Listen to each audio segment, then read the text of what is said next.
पुओटे हेले 10,000 झीटे हेले 12,000 टंका राज्य सरकार देबे एवं जोठी पीवीटीजी एरिया से जगार जेते छुआ होथिबे ये राशि सेते अधिक मिलुथिबो तेणु एबेठु लागू हम आम पाखे अच्छी एटा ममतारे थिला प्रधानमंत्री मातृवंदना रे थिला ओडिशा सरकार ताकू कन्वर्जेंस करिछि गतकाली मुख्यमंत्री घोषणा करिसंती एवं जेबेठु घोषणा हैला राज्य रे सेबेठु लागू आग मासरु से माने एई सुविधा पाइबे। तो आमे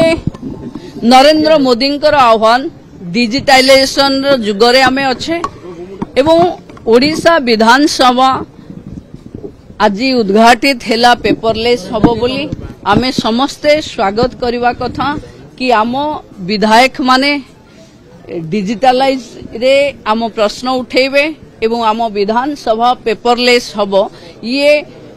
एक डिजिटाइजेशन रो एक नुआ जुग ओडिशा रे आरंभ हैला।